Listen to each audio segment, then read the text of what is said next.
Welcome to the Eagle Eye Podcast, the #1 show to bring you all things Club America and English. Oh, what a strike! Club America! Your hosts for today are Ivan Pineda, Cristian Rosendo, Alexis Juarez, and everyone's favorite cowboy, Dylan Jimenez. Goal! Now let's hit the field and start the show. America!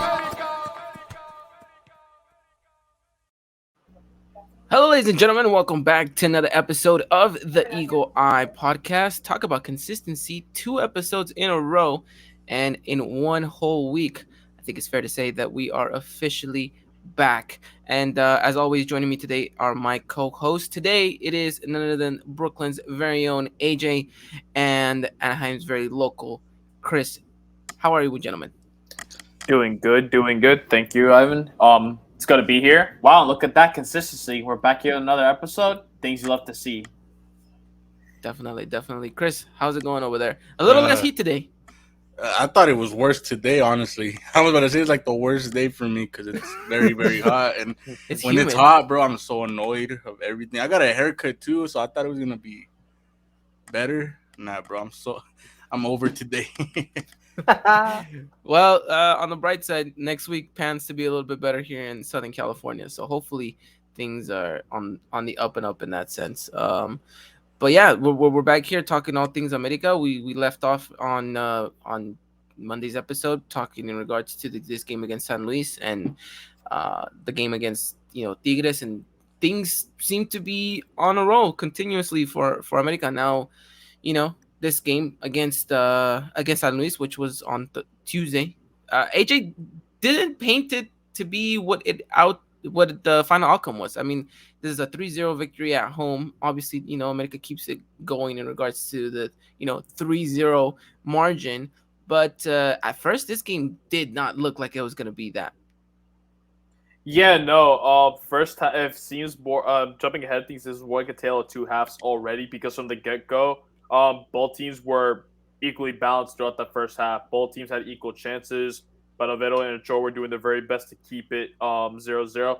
America did get a scare in the 5th minute when Abel Hernandez scored, but luckily the goal was not counted, so we were saved and we were able to keep that clean sheet towards the very end of the match. But yeah, there was a little bit of scares here and there, especially in the gaps that we saw in defense. That was not great. That's something you did not want to see, especially if it's at home.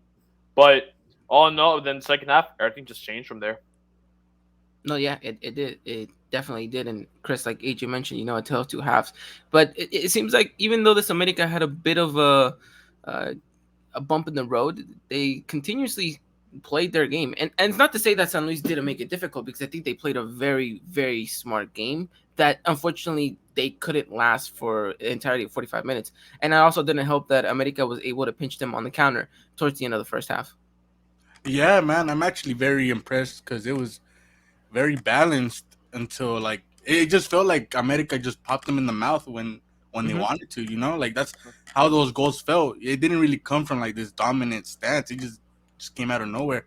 And it's 3 goals, against a team that kept it competitive, so it feels good to come off with that win. Do you think that it's fair to say that this was in America at like maybe 75%? It definitely didn't feel like the other games, right, where it felt like we were pressuring on top and everything. It felt more like it was back and forth, And like I said, it feels good that at least we know goals can come out at any time, right? Yeah. Even when it feels like the other team might have a slight edge on us, at least we're able to score, And I want to look at the stats real quickly here, but I want to say that we should be the league's top goal scorer. Yeah, we are. Yeah, I mean, it helps that Yes, sir. you had a 7-0. So Shout out to Cruz Azul. Shout out to Cruz Azul for that one. Yeah. Shout out to the Machina for that one. Yeah, no, I mean, you're talking about a 29 goal. 2 of our players are 29 fighting goal for scorers. top scorer, just to put it in perspective, And I think we were talking about it in our group chat during the game. I think at halftime, Christian mentioned it to us. He was like, it feels nice to have number 1 and number 2 in the rankings of the leading goal scorers at America right? Which I think Cabecita must be tied with someone else too on He's some tied with Well, Gignac, Barragan, and De Yorio. He's well, tied with six. Ibanez scored 2 goals, so he's over Henry right now. He's over Henry, yeah. yeah, with 9. But still, it's like it still feels good that at least we know there's two players that could ultimately be the top league scorers, you know. And even if they don't, they're still in the high I mean, put them percentage, together. you know. That's 13 goals. Yeah, and 14. it's Yeah.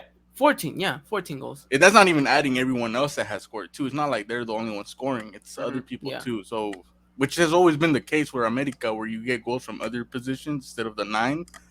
But now we're getting the 9 and the winger scoring like a lot of goals. You know, so like I'm very hyped for what's to come. But I also want to like lower myself down for a bit because I know that Yeah, anything can happen yeah. once Like I you said, we've been get to here Liga. before. Yeah, Yeah. we've been here before, and nothing is certain, and nothing is a given. Especially we know that the league is a different monster, AJ. Yeah. But I mean, overall, a pretty good, solid performance. If you had to sum it up as a whole in 90 minutes, like Chris mentioned, I don't think this team actually reached full gear. But I think, given that, I mean, that's perfectly fine. It's a mid game during the doble jornada. You want to conserve a little bit of that energy. You're going away to Aguascalientes, so On and plus with Saturday. on Saturday, which we have now definitely. Shout out to AJ there for correcting us twice, and we still didn't get the memo. Uh, but overall, AJ, I think, like I said, solid performance, and again, something for the Americanismo to again continue that kind of happiness on into the next phase. Of course, 100%. The chance that America did get, like you said, like we just got the goals because it just happened, but as well, we were just able to exploit San Luis's spaces that were leaving. You know, you had guys like Zendejas and Valles always finding those open spaces to give it off to whoever's up front, whether it be Cabecita or Henry, and they got the job done, and that's really all that matters.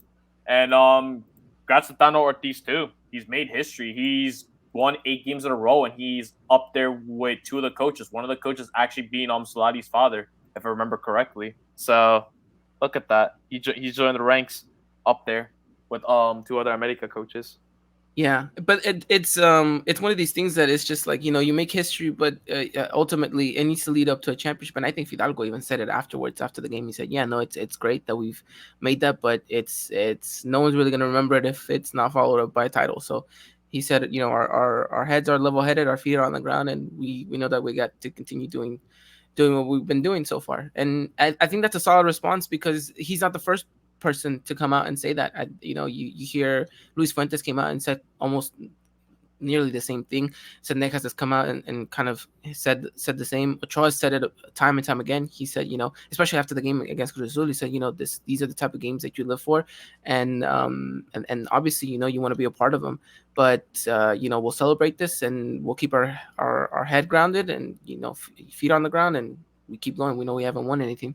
So I think that speaks volumes of this squad, that there's that professionalism, knowing that at the end of the day, the results are important and they need to be and they need to be done in order to get to that next stage, which is the Liga, and bounce off of that and hopefully earn yourself a title. But like you mentioned, AJ, a huge shout out to Tano because he made himself history. And granted, those other 2 managers that have that same history, none of them won a title.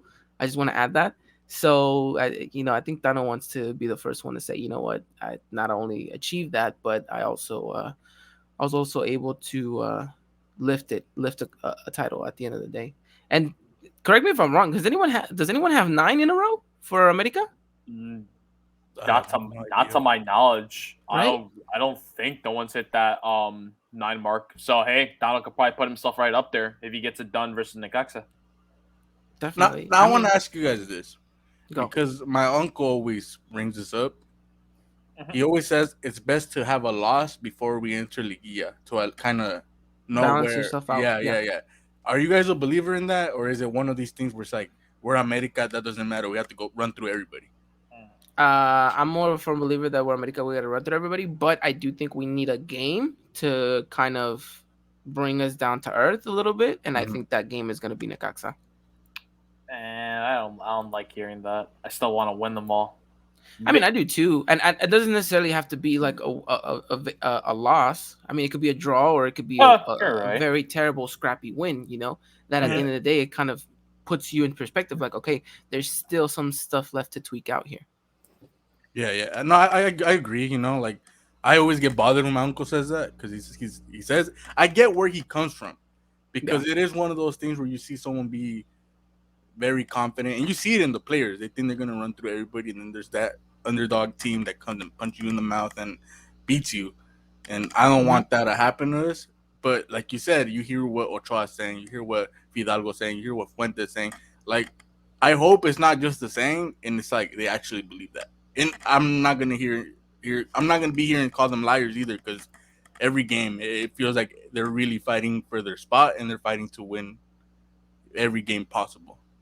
And I think it couldn't be at a better time when the World Cup is right around the corner, because these guys technically not only fighting for a spot at their club, but in the national level as well. I mean, you're seeing a Necaxa that is on fire, which unfortunately will be out due to the accumulations of yellow cards. That he won't be playing against Necaxa Aquino as well. and Aquino as well. We'll have to mention that as well, which I mean, Aquino's just always had this thing where he just picks up silly yellows, and I think it's gotten to him. And I mean, now we're gonna have to rely on Jonado Santos. But when I realized that, I'm like, okay, damn, we do have that depth that we were talking about on the podcast, because Richard is out, and I'm hearing that he should be back already, but I don't think Dano's gonna risk it. I So wouldn't. I yeah, no, wouldn't. I personally wouldn't, because you yeah, have Clasico like next in week. a week's You know, time, yeah, yeah. I'd rather have him because let's be honest, Richard is our starter.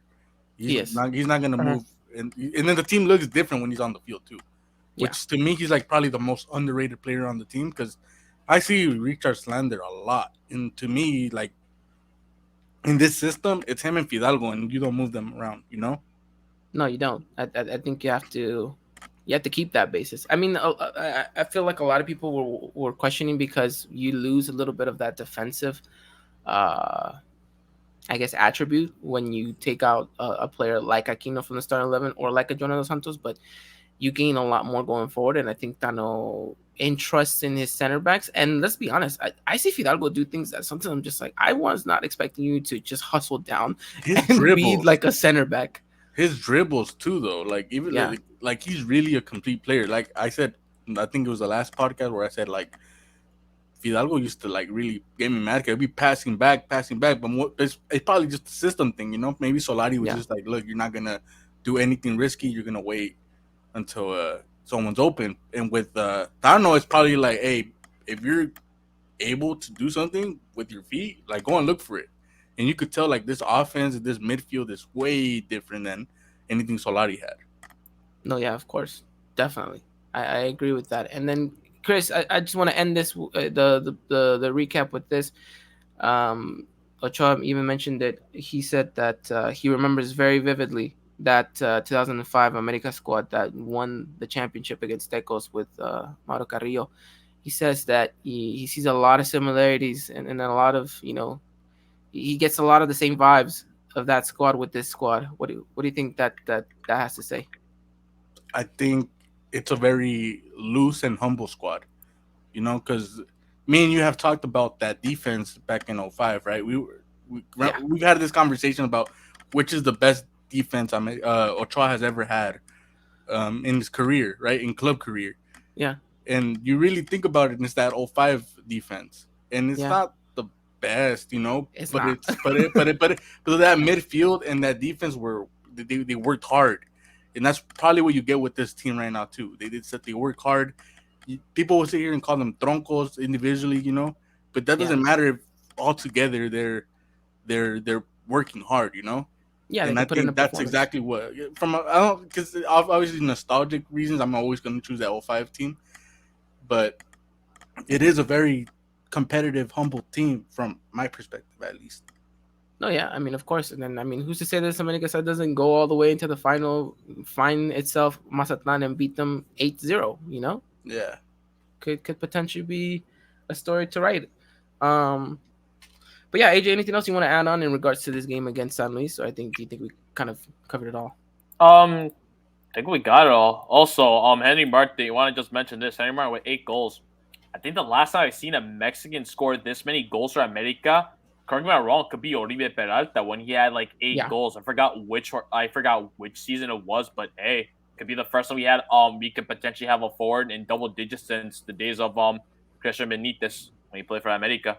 So Henry, get them double digits. Need that to Yeah, happen. I've seen someone put out on Twitter. You know how they used to call Henry Papas de Raqueta, Yes. but now they changed it to assault rifles. Yeah, I seen that. I seen that. Yo. So I've seen it. It's hilarious. Let's also add though that we qualified to. I don't know if it's the yet, but we're officially qualified. We're in the. Yeah, we're in We're the in. next stage. Yeah, Basically, which I told you guys we would if we won. 28, 28 points. points. It's a sacred number in Mexican football. So I mean, we're fine. We're there. We're in at least a repechaje if need be.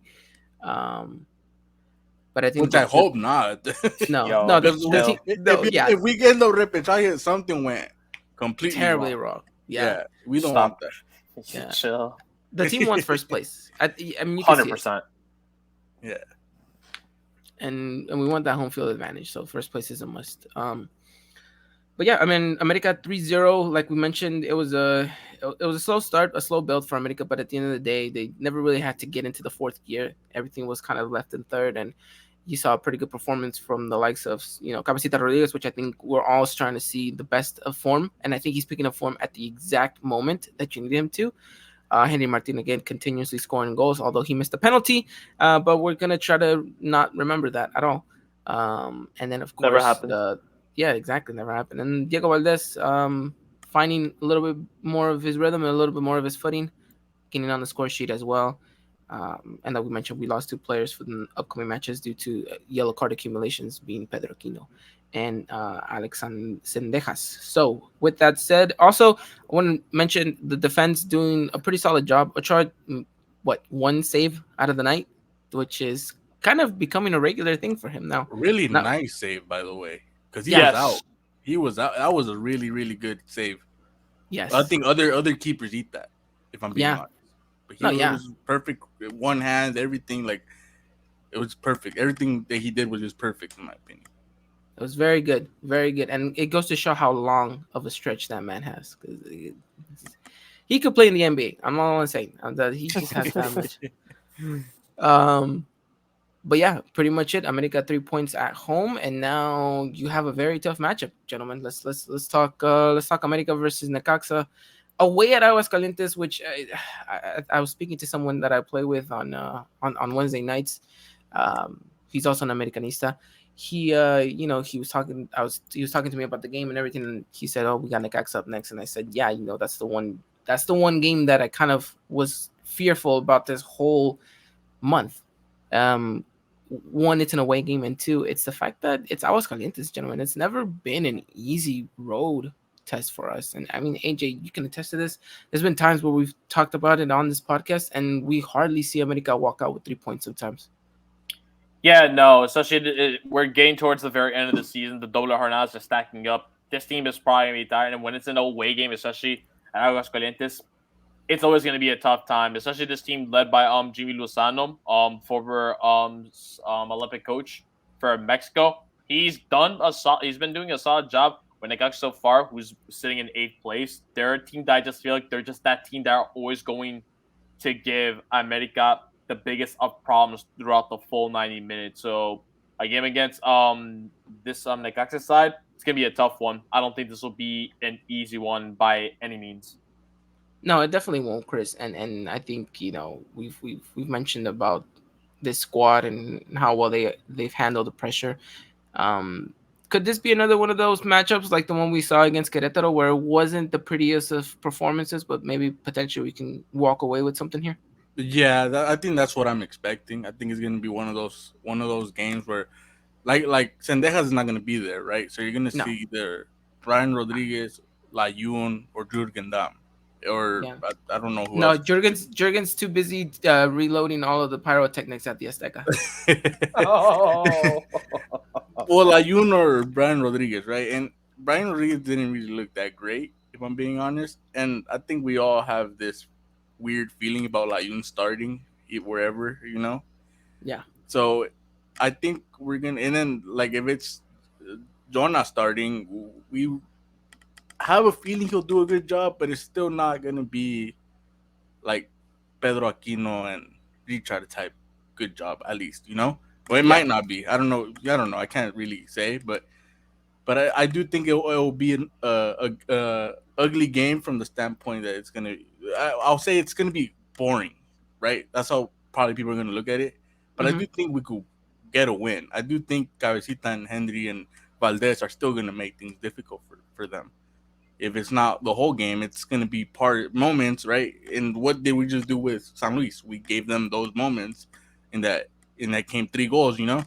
So I think we get the win, but it is gonna be one of those like we should be blowing them out. On paper. We should be blowing them out the At the water, water, yeah. but it's gonna be a very very close game. It will. And well, like you mentioned, I think due to the fact that we have some injuries and also the fact that there are some absences, we are gonna have to rotate. I mean, if I had to give a predicting start 11 because Christian isn't here, I'm gonna say this, and then you guys can piggyback off and say if you guys agree or disagree. I think we're going with obviously Memo in goal. You have Lara out on the right, Fuentes out on the left, and then you have in the midfield you have, I mean, in the center back partnership, Cáceres and Araujo, and then in the midfield you have Fidalgo with Jonathan Dos Santos. In the cam spot, you have Diego Valdez out on the left, Cabecitas out on the right. I'm definitely giving it to Brian. I think he's gonna give him the start. He's gonna give Brian the start, and then up top, well, obviously, patas de raquetas, Henry Martin. That nickname. That I'm nickname always is gonna so funny, remember bro. that. No, I agree. I agree with that Yeah, lineup. same. I Yeah, do think maybe you might see Layun, which I'm not completely against, right? Because it's Sendeja's spot to lose, and like which is Brian, why I think he gives it to Brian. To be honest, That right mid spot, man. yeah. Seeing But then Layun on the right, man. look at it also from who's been here longer, which has Mhm. been Layun, and yeah, it's not like Yeah. Layun has been awful. I complain about a lot of things he does, but he hasn't been awful, right? He just kicks the ball into the stands a billion times a game, but like I do think you could give it to him. You know, I yeah, think it's either or. But if Brian's doing good in training, like why not? You know, yeah. And then what's up with Roger? oh he's ready, but I don't think they put him on the right. I mean, he has played there before a couple times. Yeah, but would you start him there though? Nah, I don't think he started him. I think he's left. He Yeah, he's more could of play on the a right, left. but he's more of a left winger, yeah. And I think And he fulfill like a super sub role, like if in case like anything does like happen to like not go well, you could just like slot him right in wherever. the dark horse preferably is on the left. Chava Reyes, right? Because he's played Yeah, on Yeah, the right. that's what I was thinking. He's been played on the right before. Yeah, and he Yes. scored against Cruz Azul in the last minutes. He scored on that right Yeah. side.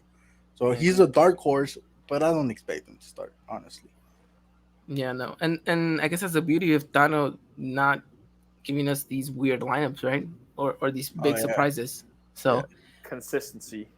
yeah, the which key. I think is nice. It's good. I think you need to have that consistency. You need to have that set of players that play in and week out. There's not that heavy rotation.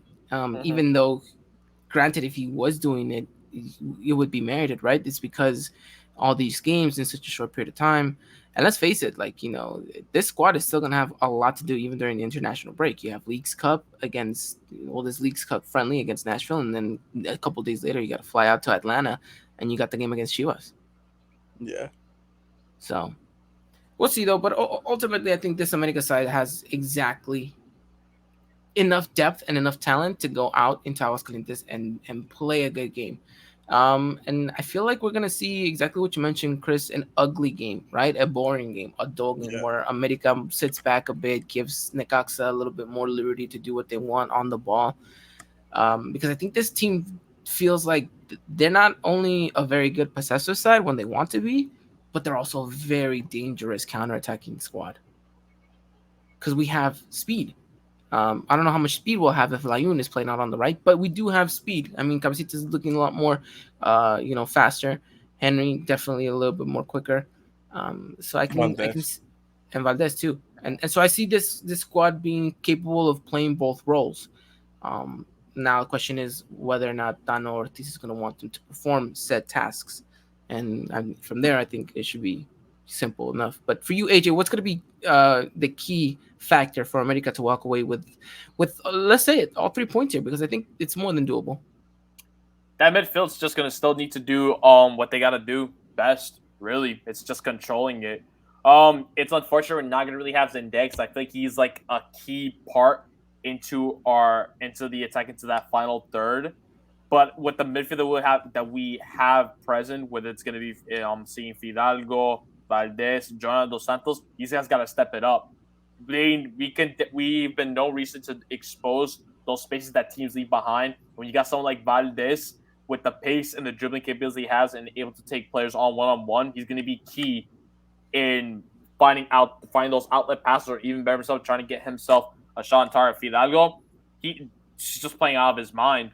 He's one of the best players for America this season. He needs to continue that rhythm he has going. He can definitely shred defenses apart. This midfield's going to be key to those outlet passes we need to give out to whether it's going to be Brian Rodriguez, Miguel Año on the right, or on left, seeing Cabecita, or to pass it out to Henry. This midfield's going to be key to it. While, yes, we could rely on the wingers, but we usually, anytime we see the wingers, I usually see Sendejas on that ball that's doing most of the work. So I feel like this time when Sendejas is not there, the midfield's going to be the next guys in line that's going to have to do the work for America to get the 3 points at Aguascalientes. I agree. Anything to add to that, Chris? I think it's all about not making mistakes. When it comes to the midfield and the center backs, it's all about not making mistakes and taking advantage of anything Necaxa opens up, right? Because they're going to be, in my opinion, they're going to be aggressive. They're going to try to hit. They're going to try to dominate the ball. They're going to try to make us uncomfortable. And I think what America needs to do is just be cool, just don't let any of those things get into your head, or just not make any mistakes. I think that's the ultimate thing about this game, is whoever makes the least mistakes is going to win.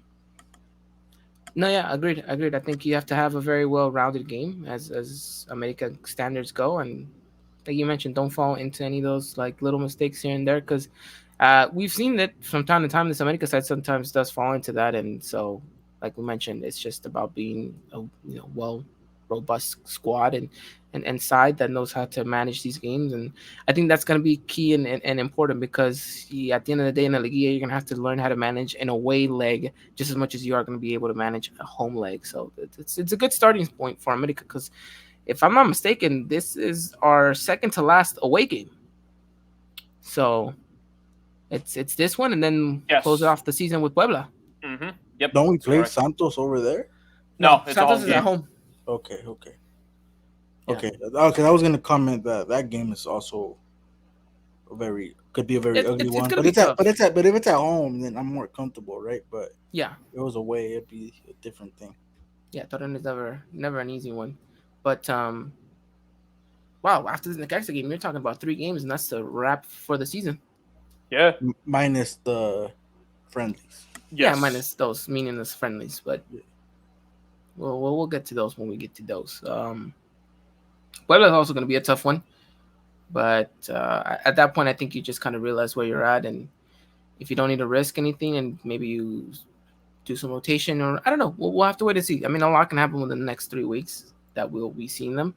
So, but in the meantime, right now, I think America's giving it game by game, and they know that Necaxa is up next, and it's not a difficult ask. It is a tough ask, but it's not impossible. And so that's why I'm going to throw it now to you, gentlemen. What is your guys' score line for Necaxa, which is going to be at 5 p.m. Pacific Standard Time, 8 Eastern, unfortunately, on VIX Plus. Ooh. I got VIX Plus, so I'm fine. Everyone else, I don't know. Don't let Miggy hear you say that. We were as a community supposed to boycott VIX Plus. We were supposed to all just illegally stream these games. Shout out to the people that do it on TikTok.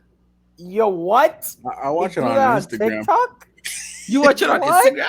I watch it on Instagram every game, bro.